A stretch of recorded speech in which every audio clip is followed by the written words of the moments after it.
Hallo, schön, dass ihr wieder dabei seid. Heute gibt es ein Backofengericht und zwar Frikadellen, Käse mit Chili, Kartoffeln aus dem Ofen. Jetzt, das kommt ja in den Backofen, deswegen ein Gericht, was man wirklich für viele Personen machen kann. Ja, ich würde sagen, wir fangen sofort an.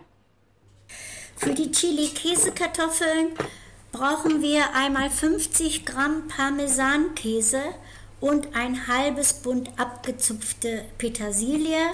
Dazu geben wir dann eine schöne scharfe Chilischote, die wir klein schneiden.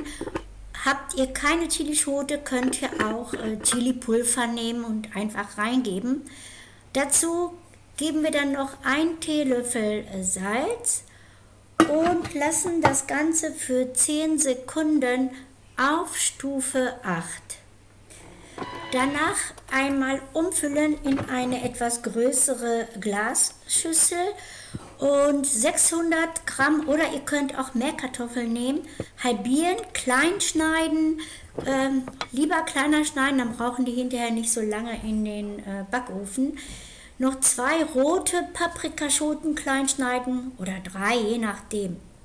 Olivenöl dazugeben und das Ganze wird dann gut verrührt und gebt das in eine Glasform rein, die ihr im Backofen geben könnt oder eine andere Form, das ist ganz egal.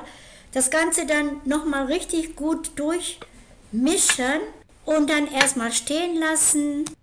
Den Mixstoff brauchen wir nicht zu spülen. Eine Zwiebel, 2 Knoblauchzehen, das geht für 5 Sekunden auf Stufe 6. Schieben dann das Ganze einmal nach unten und geben dann 50 Gramm Milch rein und 80 Gramm Paniermehl. Und ich hatte hier etwas mehr als 500 Gramm gehacktes. Ja, das alles in den Mixtopf reingeben, noch ein Ei und dann natürlich ein paar Gewürze sowie Paprikapulver und 2 Teelöffel Senf und 1 Teelöffel Salz und noch einen halben Teelöffel Pfeffer. Und ja, wir schließen jetzt den Mixtopf und lassen das Ganze für 1 Minute auf der Knettaste durchkneten.